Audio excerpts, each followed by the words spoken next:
Selain semua jendela yang raksasa, lihat deh sisa ruang kepala yang ada. Bahkan bisa muat satu tangan lebih lagi. Bisa muat satu kamera DSLR. Bisa muat satu drone. Bisa muat satu kepala lagi. Bisa muat satu kepala lagi. Bisa muat satu topeng Iron Man.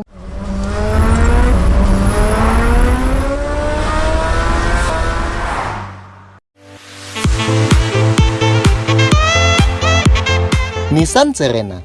Sampai sekarang ada 3 tingkat van di Indonesia. Yang paling murah Evalia, yang paling mahal Elgrand, dan di tengah-tengahnya ada Serena. Dan nggak bisa disangkal, Serena udah jadi salah satu van paling tua dan familiar di Indonesia sejak generasi pertamanya C23 masuk Indonesia di tahun 90-an. Sekarang udah masuk generasi keempat dengan kode bodi C26. Serena makin kental dengan image kenyamanan dan langsung bersaing dengan van 400 jutaan rupiah lainnya kayak Mazda Biante dan almarhum Toyota Navwan yang sebentar lagi ganti jadi Foxy. Bahkan kalian bisa punya van ini dengan harga semurah dari 220 juta rupiah dengan ngeklik koleksi Serena C26 yang ada di website Carmo di Indonesia di link berikut ini.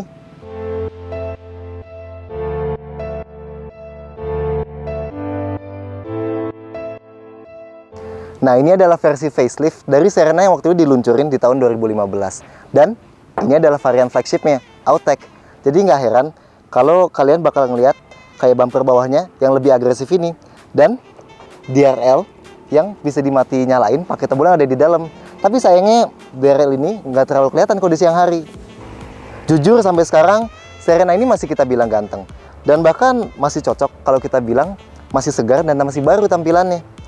Padahal ini udah masuk tahun keempat si generasi C26 ini. Itu karena beberapa hal menarik yang ada di depan sini.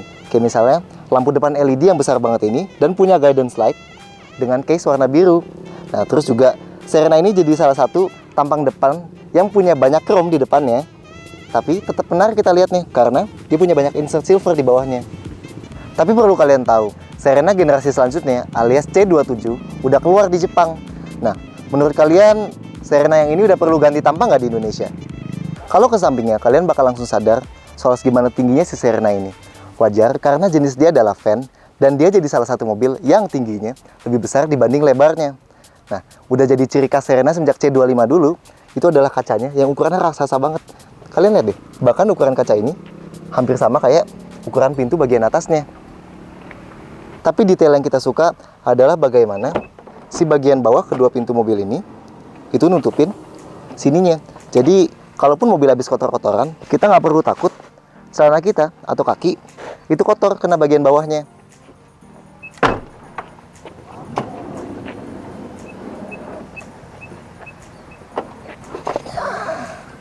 Kayak dua pesaingnya, slider pintu Serena belum diumpetin. Sedangkan di belakang, Serena facelift dibedakan dengan lampu yang sekarang full transparan dan full LED.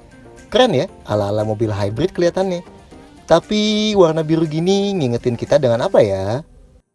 Yang bikin kita takjub adalah betapa besarnya si pintu bagasi ini.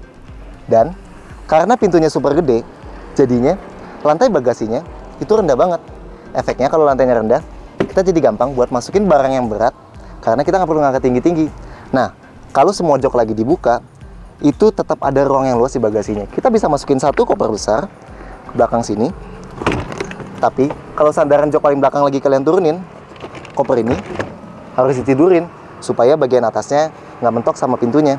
Tapi kalau misalnya joknya kalian tegakin, koper ini bisa diberdiriin, bisa tambah satu koper medium lagi, dan bahkan masih ada sisa tempat buat naruh drone di sampingnya. Tapi yang kalian nggak bakal nyangka, bahkan udah dengan ruang bagasi segini luasnya aja, Serena masih nyembunyiin satu kompartemen yang gede banget di bawah sini. Gila, kita masih akuin, emang Nissan itu pinter banget kalau buat ngedesain soal storage. Pasti kalian bingung, di mana ban serepnya? Tuh, dia ngumpet di depan sana supaya nggak ganggu ruang bagasinya. Kalau mau naruh barang lebih banyak lagi, kalian bisa tinggal lipet jok ini aja ke atas.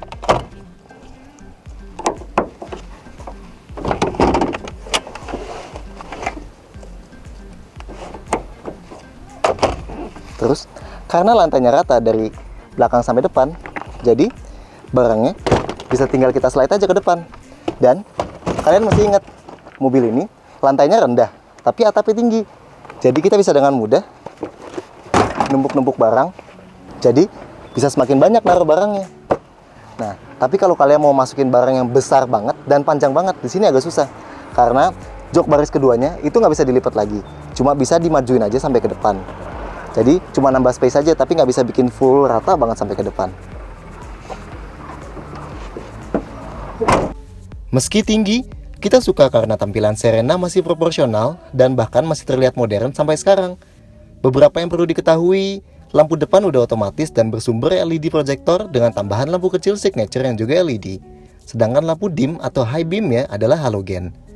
Pintu geser bisa dibuka via tombol di dalam mobil, tarik handle pintu, klik tombol di pintu, dan tombol di remote.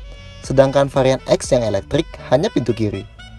Kalau kalian ambil varian Highway Star yang ada di tengah-tengah, yang membedakan dari luar hanya bumper bawah dengan DRL itu dan velg dual tone yang beda motif. Lagi karena lantainya rendah, jadi napak ke dalam sini itu terasa gampang banget. Dan kalau menurut kalian masih susah juga, di masing-masing sisi udah ada handlebar. Buat pegangan masuk ke dalam. Nah, begitu udah di sini, itu joknya parah, terasa empuk banget. Itu emang udah jadi khas cirinya Nissan buat ngasih jok yang karakternya empuk kayak gini. Dan bahan fabriknya juga terasa lembut. Kita jamin kalian bakal betah buat lama-lama duduk dalam sini. Nah, fleksibilitas itu nama belakang dari Serena. Karena pengaturan di jok tengah ini banyak banget. Mulai dari yang paling basic, reclining. Jok ini bisa turun sampai rebah banget. Wow! Jadi, enak banget buat istirahat. Nah, terus juga jok kiri dan kanan ini bisa di slide alias digeser sampai maju mundur yang cukup jauh. Dan kalau kita geser setengahnya, kelihatan legroom-nya masih cukup jauh dan lega. Joknya juga punya banyak konfigurasi. Yang lagi kalian lihat ini, kita sebut posisi pasangan akrab. Nah, kalau berantem, jok kirinya bisa digeser ke sana, alias jadi captain seat. Kenapa berantem? Soalnya si suami biasanya nyimpen banyak simpenan yang dia taruh di dalam sini. Tapi begitu pasangannya udah akrab lagi, bisa deh ratain jok depan, terus bobo bareng di jok ini. Bisa sambil liatin bintang-bintang lagi di panoramic sunroofnya. Dan tinggal tutup kre yang gede banget ini buat dapat sedikit privasi. Nah, kalau udah bobo bareng kan nanti ujung-ujungnya dapat anak. Bisa deh ini dipisah lagi, terus tarik bagian yang di tengah ini. Supaya kalau ini dibuka, bisa jadi kursi mungil kan buat anak. Tapi kursi yang di tengah ini itu nggak enak banget buat orang dewasa. Karena dia sedikit ke bawah. Dan meskipun ada seat belt 3 titik buat di tengah sini, tapi dia nggak ada headrest adjustable di belakang. Nah, mendingan kalian balik lagi ke jok sini, terus buka bagian tengahnya buat dijadiin armrest. Atau sekalian kalian lipat total dan jadi ada cup holder di bawah sini, sekaligus tempat penyimpanan di atasnya. Dan satu di dalamnya. Nah, selayaknya mobil keluarga yang proper, di masing-masing belakang jok depan ada meja lipat yang bisa buat naruh makanan di atasnya. Dan masing-masing bisa naruh 2 tempat minum. Dan kalau ini belum cukup, di pintu juga ada satu tempat buat naruh cup holder. Dan di belakang jok sebelah kirinya juga ada kantongnya. Kelebihan lainnya di atas sini ada monitor motorized. Terus di sebelah kanan ada pengaturan AC yang juga bisa dibikin auto. Nah, tapi catatan kita, di sebelah kiri ini seat beltnya ketinggiannya bisa diatur. Tapi yang sebelah kanan nggak bisa. Nah, terus juga panoramic sunroofnya sebenarnya cuma buat penumpang baris kedua dan ketiga. Tapi entah kenapa tombol buat buka tutupnya malah ada di depan. Dan jendela yang gede banget ini itu emang keren karena bisa dibuka. Tapi buka maksimalnya cuma segini aja. Nah, cara ke belakang, kalau dari jok baris kedua itu bisa lewat tengah sini.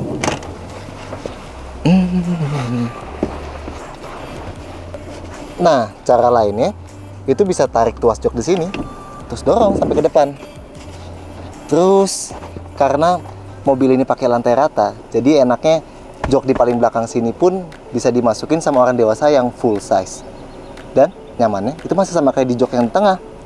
Dan karena dia bisa digeser maju mundur jok baris keduanya, makanya legroom di belakang sini itu bisa kita sesuaikan sendiri. Headroomnya juga cukup banget, dan di belakang sini ada headrest yang adjustable. Bahkan sandaran ini sudutnya bisa kita ubah supaya jadi lebih rileks. Tapi privilege enak itu di belakang sini sebenarnya cuma buat 2 orang aja, karena si Serena sebenarnya nyediain tempat buat orang ketiga di tengah sini. Lihat deh, ada seat belt 3 titik dari atas sini, tapi di tengah nggak ada headrest yang adjustable. Nah makanya buat berdua aja di belakang. Soal penyimpanan, di masing-masing kiri dan kanan ada cup holder satu dan ada tempat penyimpanan lainnya. Dan kalau kalian udah mau keluar, itu pastiin lewat kiri, karena sebelah kiri ini ada tuas yang bisa dipakai buat maju mundurin joknya. Di depan joknya sama empuknya kayak di belakang, enak banget. Terus kasnya mobil boxy gini, itu interiornya emang terasa lapang banget. Lihat aja ruang kepalanya, saking gedenya itu bisa muat buat satu kepala lagi di atas sini. Dan ruang kakinya juga terasa lega banget. Dan karena bagian sininya bolong, jadi kita bisa taruh tas atau tarik konsol ini ke depan yang ada satu cup holder dan laci yang tadi. Terus di masing-masing jok juga ada armrest nih. Tapi buat soal bahan, sayang banget di sini pemakaiannya average. Dari atas sampai bawah semuanya plastik. Untungnya di door trim ada lapisan kain yang bikin sandaran tangannya jadi lebih empuk.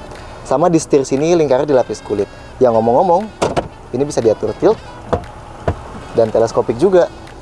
Dan untungnya lagi di tengah sini ada panel piano black yang besar. Yang sayangnya nggak diimbangin sama head unit yang ukurannya kecil dan terasa jadul banget. Nah, tapi yang jelas unggul itu adalah tempat penyimpanannya. Karena di kiri kanan dashboard masing-masing ada satu laci. Terus di sebelah kiri sini ada satu yang besar banget. Di sebelah kanan ada yang kecil. Terus di tengah-tengah kalian bisa buka ini dan jadi 2 cup holder. Dan di masing-masing itu juga ada satu cup holder. Banyak kan? Paling mudah digambarkan, kalian nggak bakal kehabisan ruang, terutama ruang kepala di dalam Serena. Jok yang super empuk dan fleksibel jelas bakal bikin kalian betah lama-lama di dalam. Kalau aja jok tengah bisa diputar ke belakang kayak Nav1, mungkin akan jadi konfigurasi yang perfect. Sayangnya karena aslinya ini mobil tahun 2014, Serena banyak ketinggalan soal teknologi. Misalnya head unit yang ada di tengah itu. Selain aftermarket, ukuran layarnya juga termasuk kecil di 6 inci. Ada Bluetooth-nya, tapi masih belum bisa baca iPhone dengan kabel Lightning. Di belakang juga nggak ada power outlet, jadi semua harus berebutan di depan. Tapi kita masih seneng karena instrumen cluster digital ini terlihat keren bahkan hingga sekarang. Begitu juga dengan MID yang lumayan lengkap ini. Oh, dan masuk ke dalam udah ada passive keyless entry. Jadi nyalain mobil tinggal pencet tombol start stop aja.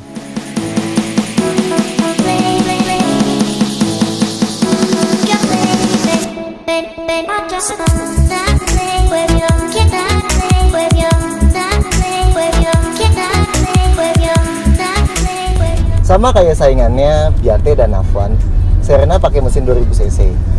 Kalau secara tenaga, dia sebenarnya angkanya paling kecil dibanding saingnya. Sedikit di bawah 150 horsepower. Tapi kalau torsi, itu di atas kedua lawannya. Tapi itu juga sebenarnya nggak beda jauh sih. Yang penting adalah gimana rasanya kalau di jalan. Nah, di sebelah kanan sini ada tombol eco. Yang kalau kita aktifin, itu ganti instrumen cluster sebelah kanan jadi eco meter.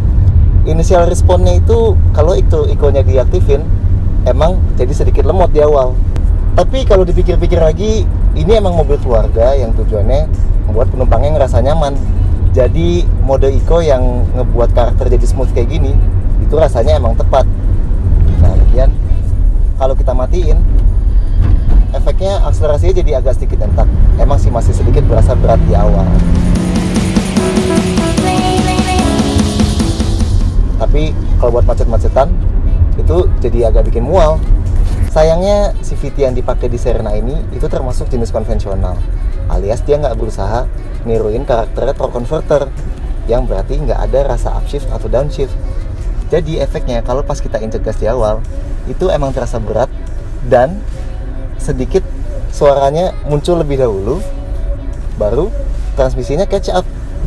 Dan bahkan kalau kita kick down terus-terusan, itu bakal ada suara mesin yang teriak terus-terusan, padahal efeknya kita nggak langsung rasa ngelonjak. Untungnya dia nyediain mode sport yang emang posisinya sedikit nggak biasa, ada di sebelah kanan tuas transmisi ini. Nah, itu efeknya dia nahan RPM-nya, putaran mesinnya ditaruh di selalu yang lebih tinggi. Jadi misalnya kalau dalam mode eco atau mode normal kita ada di 60 km per jam, itu putaran mesinnya nyangkut di 1250 RPM. Tapi begitu sportnya kita nyalain, itu dia langsung naik ke 3250 RPM. Efeknya transmisi CVT-nya itu nggak perlu catch up lama-lama lagi. Jadi begitu kita injek gas, responnya jadi lebih instan dibanding standar. Tapi mengingat lagi image mobil ini sebagai mobil keluarga, kita nggak saranin buat terus-terusan atau sering-sering pakai mode sportnya, karena suaranya emang jauh lebih berisik kalau mode sportnya lagi diaktifin. Selain fitur-fitur yang kita sebut tadi di awal, Serena juga udah dilengkapi dengan rem ABS dan 6 airbag. Meski sayangnya dia belum ikut safety hype di atas tahun 2015 yang pada lomba-lombaan masukin stability control. Sedangkan fitur tambahan yang tersedia juga kayak cruise control, nambahin value lebih secara keseluruhan. Di awal kan kita bilang, jok ini rasanya empuk banget. Bahkan Nissan ngedobelin rasa itu di Serena dengan ngebuat suspensinya juga diset jadi empuk. Dan itu bikin kalau kita lagi sekeluarga dalam sini dan ketemu jalan bergelombang, rasanya emang nyaman banget. Nah, tapi khasnya mobil boxy yaitu pas ketemu jalan berlubang, pas kita lagi jalan agak kenceng, yang terus bantingannya agak kasar, itu emang masih sedikit kerasa. Tapi overall ini masih terasa nyaman banget di dalam Serena ini. Dan itu kenyamanan yang super itu jadi salah satu kelebihannya dia dibanding MPV lainnya. Tapi ingat, karena tinggi bodinya lebih besar dibanding lebarnya, jadi Serena ini emang gak dirancang buat bermanuver pas kita lagi jalan kenceng. Kita posisi duduknya emang cenderung rendah kalau di MPV seukuran ini. Tapi body rollnya masih cukup kerasa. Dan kalau kita lagi jalan terus setirnya kita giniin, itu ada di dalam tuh ada rasa kecenderungan kayak mau kebalik gitu mobilnya. Padahal sih sebenarnya dari luar stabil-stabil aja. Nah, setirnya juga tergolong enteng. Tapi sayangnya radius putarnya nggak tergolong spesial, malah lumayan besar. Jadi bagaimana kesimpulan kita tentang Serena ini? Kalau kalian punya budgetnya, Serena menawarkan satu mobil keluarga yang luar biasa nyamannya. Selain jok dan suspensi super empuk, luasnya ruang juga dijamin akan membuat setiap anggota keluarga betah di dalamnya. Sementara beberapa kekurangannya termasuk CVT yang masih lambat dan beberapa fitur seperti head unit yang tergolong jadul. Perlukah menunggu generasi selanjutnya, C27 yang sudah meluncur di Jepang? Tidak perlu, karena menurut kami di tahun 2017 ini pun Serena masih sangat pantas. As always, like jika kalian suka video ini, dan jangan lupa subscribe ke YouTube channel Car Mudi Indonesia. See you next time!